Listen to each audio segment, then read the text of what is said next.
Hello friend, welcome to my channel JD science classes में आप सभी का स्वागत है।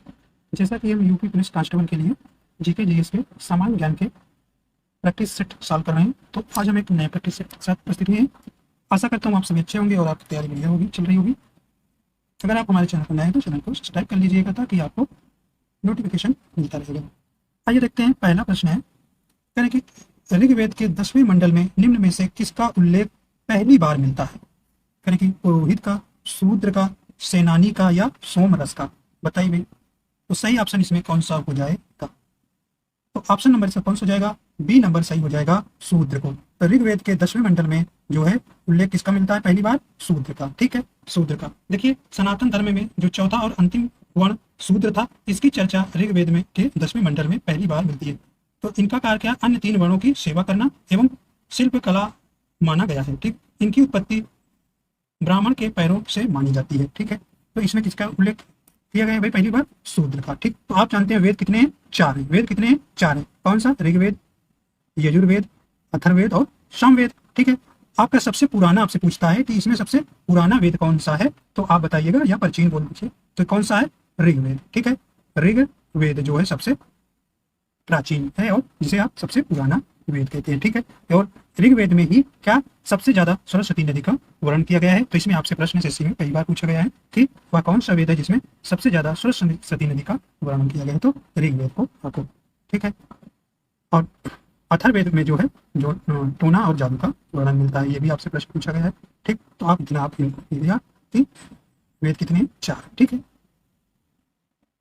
आइए अगला प्रश्न है। देखिए, यहाँ से प्रश्न आपके परीक्षाओं में क्रम भी आता है, पूछता है, और पूछता है कि कहाँ से आता है। तो दूसरा इंपॉर्टेंट प्रश्न है। ठीक, इसमें हम आपको कुछ विदेशी यात्रियों के बारे में भी आपको बताएंगे। देखिए, कह रहे कि चीनी यात्री फायान किसके शासनकाल में भारत आया था? बताइए भाई। कह रहे समुद्रगुप्त के, चंद्रगुप्त प्रथम के, चंद्रगुप्त द्वितीय के या कुमारगुप्त के। ठीक है, बताइए। तो सही ऑप्शन कौन सा हो जाएगा? ऑप्शन नंबर इसका सी नंबर चला जाएगा, चंद्रगुप्त द्वितीय। देखिए, चंद्रगुप्त द्वितीय को इन्हें दूसरे नाम से इनके दूसरा नाम से जाना जाता था, क्योंकि विक्रमादित्य के नाम से। ठीक है, तो ये चंद्रगुप्त द्वितीय के समय चीनी यात्री फायान भारत आए थे। ठीक है, ठीक है, यह जो है कब आया था भाई? ये 405 से 411 ईसा पूर्व में भारत पर यात्रा करने आया था। ठीक है, ये विक्रमादित्य के समय आए थे फायान, ये चीनी यात्री थे। ठीक है, चीनी यात्री कब आए थे? 405 से 411 ईसा पूर्व के बीच आए थे। ठीक है, भारत में रहे। तो इस प्रकार आपका सी नंबर सही है। आइए देखते हैं, और देखिए देखिए मेगास्थनीज, ये भी आपसे पूछता है कि मेगास्थनीज जो है, मेगास्थनीज कब आए थे? ये 302 से 298 ईसा पूर्व में भारत में रहे। ठीक है, तो ये 302 से 298 ईसा पूर्व में मेगास्थनीज भारत आए थे। ये चंद्रगुप्त मौर्य के समय आए थे, ये भी याद रखना है। किसके समय? चंद्रगुप्त मौर्य के समय। ठीक है, आइए और देखते हैं। तो मेगास्थनीज चंद्रगुप्त मौर्य के समय आए थे। डाइमेकस, ये भी आपसे पूछता है, तो इनका क्रम भी याद रखना है। ठीक है, डाइमेकस, डाइमेकस, डाइमेकस ये जो है बिंदुसार के समय आए थे। कब भाई? बिंदुसार, बिंदुसार के राज दरबार में आए थे। और ये जो है 320 से 273 ईसा पूर्व तक रहे। ठीक, ये जो बिंदु डाइमेकस था, ये सीरियन नरेश आतियोकस का राजदूत था। ठीक है, अगला है। ठीक, फिर हेनसांग, ये भी इंपॉर्टेंस है। हेनसांग किसके शासनकाल में आए थे? ठीक है, हेनसांग ये जो है किसके शासनकाल में आए थे? ये जो है हर्षवर्धन के। किसके भाई? हर्षवर्धन के। हर्षवर्धन के समय 630 से 645। ठीक है, ईसा पूर्व के बीच ये चीनी बौद्ध भिक्षु था। ठीक, तो ये हेनसांग किसके समय आया था? हर्षवर्धन के समय आए थे। ठीक है, और देखिए अल्बरूनी, अल्बरूनी ये जो किसके समय आया था? ये महमूद गजनवी के समय आया था। 1024 से 1030 ईसा पूर्व तक भारत में रहा। ये कहाँ था? ये उज्बेकिस्तान के गणितज्ञ और खगोल शास्त्री था। ठीक है, ये महमूद गजनी के साथ भारत आया था। कौन? अल-बरूनी। ठीक है, और एक आए थे इब्न बतूता। ये इब्न बतूता कहाँ से आए थे? मोरक्को से आए थे, और ये 1333 से 1347 ईस्वी तक भारत में रहे। ठीक है, ये इब्न बतूता मोहम्मद बिन तुगलक के शासनकाल में भारत आया था। ठीक, इनकी एक पुस्तक है रेहला। ठीक है, रेहला नामक पुस्तक किसने लिखा? Ibn Battuta. ठीक है, इब्न बतूता। और मेगास्थनीज कौन सी बुक लिखे हैं? इंडिका, इंडिका उनकी। ठीक, तो इस प्रकार इनको आप क्रम भी, सन भी याद रखिएगा, क्योंकि ये क्रम लगाने का आ जाता है। और कब आए थे, इनके दरबार में, दरबार में तो बहुत बार आया, किनके दरबार में आए थे या किनके शासन के समय आए थे। ठीक, तो आप इनको जरूर याद रखिएगा। चलिए अगला देखते हैं। चलिए अगला तीसरा नंबर प्रश्न पे आ जाइए। कह कि 16 महाजन पदों के बारे में किस बौद्ध ग्रंथ से जानकारी मिलती है? बताइए, इंपॉर्टेंट प्रश्न है, बताइए। तो 16 महाजन पद कुल थे, ठीक, भारत में। ठीक, बताइए। कह कि अगंतुर निकाय से या महावस्तु से या जातक से या महावंश से। सही ऑप्शन कौन सा हो जाएगा? कौन सा हो जाएगा? ऑप्शन नंबर इसका ए नंबर सही हो जाएगा। अगंतुर निकाय से 16 महाजन पदों के बारे में जानकारी। ठीक, तो इस प्रकार आपका ए नंबर सही हो जाएगा। देखिए एक प्रश्न आता है, दक्षिण भारत का एकमात्र महाजनपद कौन था? तो ये अस्मक था, याद रखिएगा। क्या भाई? अस्मक। ठीक है, अस्मक, अस्मक या अस्सक भी बोलते हैं इसे। ठीक है, अस्सक। ठीक, तो ये दक्षिण भारत का एकमात्र महाजनपद था, अस्मक। ठीक, तो आपका ए नंबर सही हो जाएगा। आइए अगला देखते हैं। करेंगे निम्न में से किस सुल्तान ने बाजार नियंत्रण व्यवस्था लागू की थी? बताइए, किसने बाजार नियंत्रण व्यवस्था लागू की थी? करें इल्तुतमिश, बलबन, अलाउद्दीन खिलजी या सिकंदर लोदी। बताइए, सही ऑप्शन क्या हो जाएगा? सी नंबर सही हो जाएगा, अलाउद्दीन खिलजी। ठीक है, अलाउद्दीन खिलजी, या जो है खिलजी वंश का शासक था। ठीक है, लेकिन खिलजी वंश का संस्थापक कौन था? जलालुद्दीन फिरोज खिलजी था। जब जलालुद्दीन फिरोज खिलजी की ये क्या किए? हत्या कर दिए। कहाँ किए थे? कड़ा मानिकपुर, इलाहाबाद में। क्या कर दिया? हत्या कर दिया, जिस कारण से यहाँ 22 अक्टूबर 1296 में 1296 ईस्वी में दिल्ली का सुल्तान बना। ठीक है, इसके बचपन का नाम अली तथा गुरसप था, या और इसे या घोड़ा दागने की प्रथा की शुरुआत की थी। मूल नियंत्रण पानी इसने ही लाया था। ठीक, और दिल्ली के शासकों में सबसे विशाल सेना इसके पास थी, अलाउद्दीन खिलजी की। ठीक, तो इस प्रकार आपका सी नंबर यहाँ सही हो जाए। आइए आगे देखते हैं। कहने की प्रसिद्ध हल्दी घाटी का युद्ध 1576 ईस्वी में किनके मध्य लड़ा गया था? अकबर और हेमू, अकबर और राणा सांगा, अकबर और महाराणा प्रताप, या बाबर मेदिनी राय के बीच। ये किसके बीच लड़ा गया था? तो ऑप्शन नंबर इसका कौन सा हो जाएगा? सी नंबर सही हो जाएगा, अकबर और महाराणा प्रताप के बीच जो है हल्दी घाटी का युद्ध हुआ था। ठीक, आइए अगला देखते हैं। कह रहे कि ललित कला अकादमी की स्थापना किस वर्ष हुई थी? ललित कला अकादमी की स्थापना किस वर्ष करें? 1952 में, 1954 में, 1958 में, या 1964। सही ऑप्शन कौन सा हो जाएगा? कब हुआ था? ऑप्शन नंबर बी हो जाएगा, ऑप्शन नंबर बी हो जाएगा 1954 में। तो 5 अगस्त 1954 में मौलाना अबुल कलाम आजाद द्वारा दिल्ली में स्थापित किया गया था। ठीक है, तो ये आपका ऑप्शन नंबर बी नंबर सही हो जाएगा। आइए अगला देखते हैं। उस्ताद बिस्मिल्लाह खां का संबंध किस वाद्य यंत्र से था? बताइए, करें कि शहनाई से, सरोद से, संतूर से, या हारमोनियम से। सही ऑप्शन क्या हो जाएगा? ऑप्शन नंबर इसका कौन सा हो जाएगा? ए नंबर सही हो जाएगा, शहनाई से। तो उस्ताद बिस्मिल्लाह खां का संबंध किस वाद्य यंत्र से था? ये शहनाई से। अगला है, करें कि इरडा IRDA नियमन करती है, ये क्या करती है? कहती बैंकिंग कंपनियों का, बीमा कंपनियों का, फुटकर का व्यापार को, या उपयुक्त में से कोई नहीं। ठीक, तो इरडा क्या है? ये किसका नियमन करती है? तो ऑप्शन नंबर इसका बी हो जाएगा, बीमा कंपनियों का। ठीक, तो इसका मुख्य उद्देश्य होता है पॉलिसी धारकों के हितों की रक्षा करना और बीमा उद्योग को नियंत्रित करना। ठीक, इस प्रकार आपका बी नंबर यहाँ सही हो जाएगा। अगला है, कहे कि अंधकारमय महाद्वीप है, इसको अंधकारमय महाद्वीप कहा जाता है। ठीक, करें अफ्रीका, दक्षिण अमेरिका, ऑस्ट्रेलिया, या एशिया। बताइए, सही ऑप्शन कौन सा हो जाएगा? 9 का। तो किसको कहा जाता है अंधकारमय महाद्वीप? तो ऑप्शन नंबर ए हो जाएगा, अफ्रीका को। ठीक है, आइए अगला देखते हैं प्रश्न। यानी कि रोम शहर निम्नलिखित में से किस नदी के तट पर है? रोम क्या है भाई? रोम जो है इटली की राजधानी है। क्या? इटली की राजधानी। चलिए बताइए किस नदी पर है? तो ये रोम शहर जो है ये किसके नदी पर? टाइबर नदी पर। ऑप्शन नंबर इसका बी हो जाएगा, रोम शहर जो है इटली की राजधानी है जो, या जो है टाइबर नदी पर स्थित है। ठीक, अगला प्रश्न है, कहने कि भारत में सबसे ऊंचा जलप्रपात कौन सा है? कहने की सिमसा प्रपात, होगे नक्कल प्रपात, या कोर्टल्लम प्रपात, या जोग प्रपात।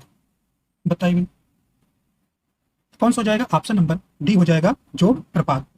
या जो है 250 मीटर जो है क्या है ऊंचाई पर है, या जो है कर्नाटक में है। कहाँ है? कर्नाटक। कर्नाटक के शरावती नदी पर, शरावती नदी पर जो प्रपात स्थित है। इस प्रकार आपका डी नंबर सही हो जाएगा। कहाँ है? कर्नाटक। अगला है, कह रहे निम्नलिखित भारतीय राज्यों में से किस राज्य की कोई समुद्री सीमा नहीं लगती है। तो समुद्र भारत की जो समुद्री सीमा से लगने वाले राज्य कितने हैं? 9 हैं। ठीक है, तो कौन से कह रहे हैं? देखिए कह रहे गुजरात, गोवा, राजस्थान या महाराष्ट्र। तो किससे जो है समुद्रों से सीमा नहीं लगती है? सही ऑप्शन कौन सा हो जाए?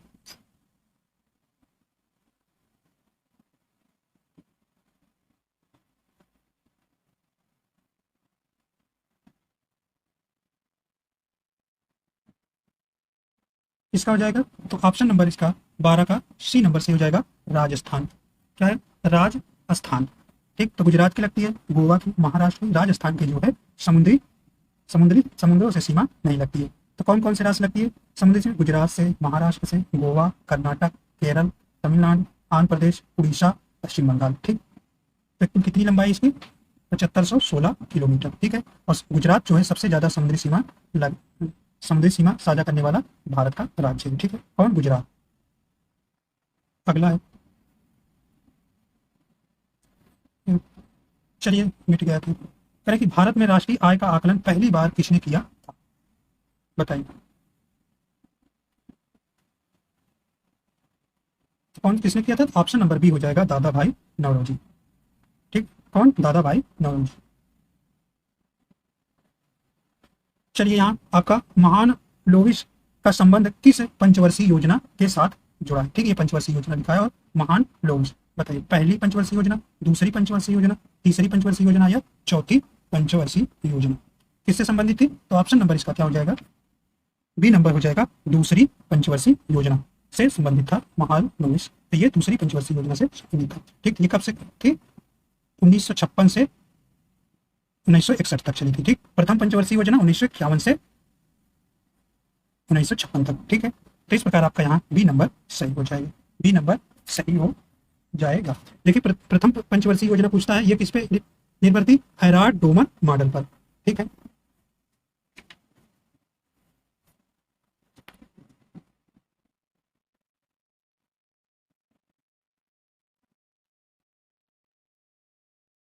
अगला है, करें भारतीय अर्थव्यवस्था के किस क्षेत्र में सर्वोच्च उत्पादकता है?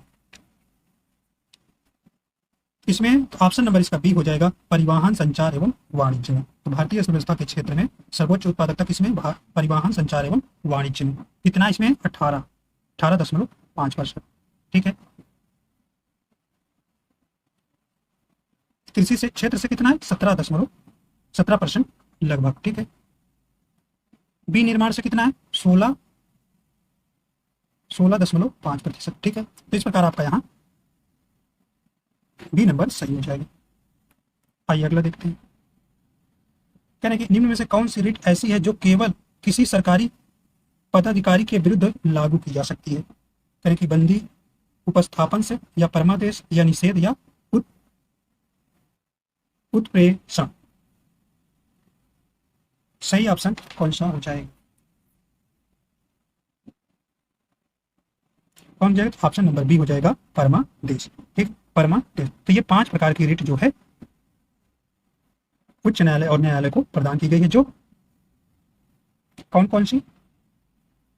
बंदी प्रत्यक्षीकरण, परमादेश, उत्प्रेषण, निषेधता, जिसे स्टे ऑर्डर भी कहते हैं, अधिकार परीक्षा। ठीक, यह रिट जारी करना है तो आर्टिकल 32 अनुच्छेद 32 के तहत आप कहाँ रिट जारी कर सकते हैं? सर्वोच्च न्यायालय में। और 226 में कहा? उच्च न्यायालय। उच्च न्यायालय हाई कोर्ट जिसे। तो आर्टिकल 32 के अनुसार आप सुप्रीम कोर्ट जाएंगे और आर्टिकल 226 के अनुसार कहाँ जाएंगे? उच्च न्यायालय में जाएंगे। ठीक है, तो इस प्रकार आपका यहाँ बी नंबर सही होगा। तो ये आर्टिकल आपसे इंपॉर्टेंस है 32 और 26। अगला है, भारत में नागरिक कितने वर्ष की आयु में वोट दे सकते हैं? कितने वर्ष के? तो आपका ऑप्शन नंबर इसका ए नंबर हो जाएगा, 18 वर्ष। कितना? 18 वर्ष। देखिए पहले कितना था? 21 वर्ष, जब 61वां संविधान संशोधन 1989 में इसे 3 साल कम करके क्या कर दिया गया? 18 वर्ष कर दिया। तो 18 वर्ष का नागरिक जो है वह वोट दे सकता है। ठीक, कौन से? ये संविधान संशोधन इंपॉर्टेंट है, 61वां। अगला प्रश्न है, राष्ट्रपति रामनाथ कोविंद द्वारा 1 दिसंबर 2017 को किस राज्य में हॉर्नबिल फेस्टिवल का उद्घाटन किया गया? तो ये आपको याद रखना है, हॉर्नबिल फेस्टिवल कहाँ मनाया जाता है, ठीक है, ये आप लेना याद रखिएगा। चलिए, कौन सा हो जाएगा? ऑप्शन ऑप्शन नंबर डी हो जाएगा, नागालैंड। तो हॉर्नबिल फेस्टिवल कहाँ मनाया जाता है? नागालैंड का। अगला है, करें पंचायती राज व्यवस्था संबंधित प्रावधान भारतीय संविधान के किस अनुसूची में रखे गए हैं? करें कि 8वीं, 9वीं, 10वीं या 11वीं? सही ऑप्शन कौन सा हो जाएगा? तो ऑप्शन नंबर इसका डी नंबर हो जाएगा, पंचायती राज व्यवस्था जो है 11वीं अनुसूची में रखा गया है। देखिए, पंचायती राज जो है व्यवस्था भारत में 2 अक्टूबर 1959 में पंचायती राज लागू हुई, जो सबसे पहले राजस्थान के नागौर जिले के बगधरी गांव में, ठीक है, नागौर जिले के बगधरी गांव में हुई थी। देखिए, 73वां संविधान संशोधन 1992 अंतिम रूप से पारित हुआ और 24 अप्रैल 1993 को लागू हुआ। इसमें देखिए 33%, ये इंपॉर्टेंस है, 33% आरक्षण जो है किसको मिला है? महिलाओं को मिला है। पूछेगा कि पंचायती राज व्यवस्था में महिलाओं को आरक्षण कितना मिला है, तो 33% याद रखिएगा। ठीक, आइए अगला देखते हैं। करें, द लॉस ऑफ इनहेरिटेज किसकी कृति है? तो ये किसकी पुस्तक है? आपका ऑप्शन नंबर सी हो जाएगा, किरण देसाई। आइए अगला देखते हैं। करें, मनुष्य में कौन सा क्रोमोसोम के मिलने से पुत्र का जन्म होगा? किसके मिलने से? तो ऑप्शन नंबर कौन सा हो जाएगा? डी नंबर से हो जाएगा, पुरुष का वाई एवं स्त्री का एक्स गुणसूत्र मिलने से क्या होगा? पुत्र का जन्म होगा। ठीक, डी नंबर आपका सही हो जाएगा। अगला है, करें, शिशु में पितृत्व स्थापित करने के लिए निम्नलिखित में से किस एक तकनीक का प्रयोग किया जाता है? तो किसके? ऑप्शन नंबर बी हो जाएगा, डीएनए फिंगरप्रिंट के माध्यम से। इससे पता चल सकता है कि ये आपका पुत्र है या नहीं। ठीक, तो आप इससे अब आदमी नहीं बच सकता है, जैसे झूठ बोल देता है कि मेरा पुत्र नहीं है, तो इससे अगर जांच होगी तो डीएनए फिंगरप्रिंट से पकड़ा जाएगा कि हाँ ये इसी का पुत्र है। ठीक, तो बी नंबर आपका सही हो जाएगा। अगला है, करें, कृषि उन्नति मेला 2017 का आयोजन 15 से 17 मार्च के मध्य कहाँ किया गया? तो ये आपको नहीं ध्यान देना है, बहुत। ठीक है, चलिए आगे चलते हैं। भारत को सामरिक दृष्टि से कमजोर करने हेतु चीन ने श्रीलंका के किस बंदरगाह में निवेश किया था? ठीक, तो कौन सा हो जाएगा? ऑप्शन नंबर इसका सी हो जाएगा, हम्बन टोटा बंदरगाह। हम्बन टोटा बंदरगाह कहाँ है? ये श्रीलंका में, श्रीलंका में। ठीक है, आगे, चाबहार बंदरगाह कहाँ है? ये ईरान में है। ठीक है, ये ईरान के ओमान की खाड़ी पर है। और ग्वादर बंदरगाह पाकिस्तान में, ग्वादर बंदरगाह पाकिस्तान में। अगला है, जब वाष्प दाब वायुमंडलीय दाब के बराबर हो जाता है तो द्रव पर क्या प्रभाव पड़ता है? क्या प्रभाव पड़ता है? तो ऑप्शन नंबर इसका बी हो जाएगा, द्रव उबलने लगता है। क्या होता है? द्रव उबलने लगता है। अगला प्रश्न, क्या उत्तर प्रदेश में उर्दू को द्वितीय राजभाषा कब घोषित किया गया? सही ऑप्शन कौन सा है? तो कौन सा हो जाएगा? ऑप्शन नंबर सी हो जाएगा, 1989 ईस्वी। 1989 ईस्वी में जो है उर्दू को द्वितीय राजभाषा के रूप में स्वीकार किया गया है उत्तर प्रदेश में। अगला है, उत्तर प्रदेश की निम्नलिखित में से कौन सी जनजाति को बनरोत के नाम से भी जाना जाता है? ठीक है, यानी कि राजी, उक्सा, थारू या जौनसारी। तो किसको? ऑप्शन नंबर ए हो जाएगा, राजी। तो ये वनरोज है, वनरोत। वनरोत के नाम से कौन जनजाति जानी जाती है? राजी।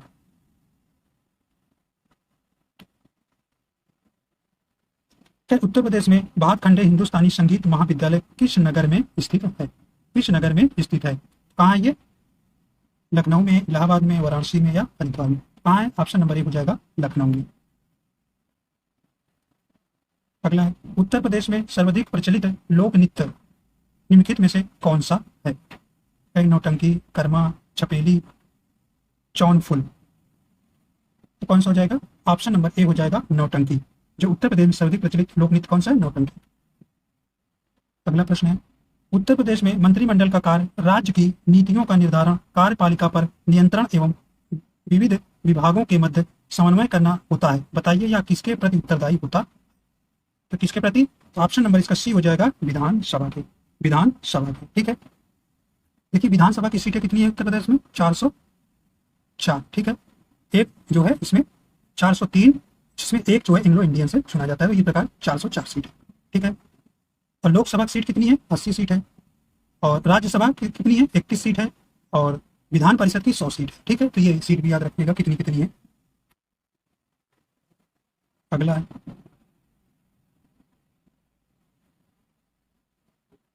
कह रहे कृषि श्रमिक सामाजिक सुरक्षा योजना उपलब्ध कराती है किसको? तो ऑप्शन नंबर इसका सी हो जाएगा, पेंशन तथा बीमा लाभ। अगला है, उत्तर प्रदेश समाज कल्याण विभाग स्थापित किया गया था।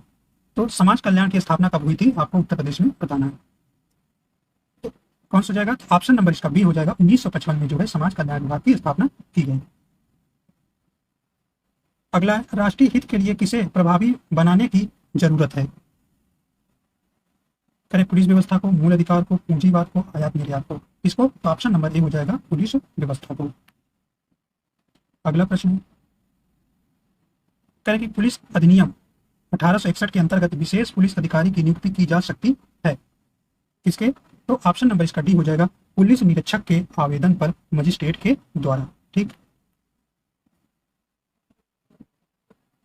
अगला प्रश्न है, करें केंद्रीय सरकार पुलिस अधिनियम कब आया था?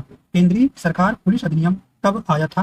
ये कब आया था? ऑप्शन नंबर बी हो जाएगा, 1861 में, 1861। अगला है, उत्तर प्रदेश पुलिस नियमों के अंतर्गत ग्राम चौकीदार उत्तरदायी होता है किसके प्रति? ठीक, कहेंगे ऑप्शन नंबर कौन सा हो जाएगा इसका? ए नंबर हो जाएगा, जिला पुलिस अधीक्षक के प्रति। अगला है, कहेंगे social networking website Google plus की स्थापना किस वर्ष हुई थी? कौन सा हो जाएगा? ऑप्शन नंबर ए हो जाएगा। देखिए इसमें social networking website Google plus है, 1911 में। सॉरी, आइए अगला प्रश्न, केंद्रीय आलू अनुसंधान कहाँ अवस्थित है? ये कहाँ है? ऑप्शन नंबर ए हो जाएगा, शिमला में। कहाँ है? केंद्रीय आलू अनुसंधान शिमला में स्थित है। इस प्रकार आपके पूरे हो जाते हैं प्रश्न। आशा करता हूँ आपको पसंद आए। अगर आप हमारे चैनल पर नए हैं तो चैनल को सब्सक्राइब कर लीजिएगा और वीडियो पसंद आए तो लाइक एंड शेयर कर दीजिएगा। वीडियो देखने के लिए आपका बहुत बहुत धन्यवाद।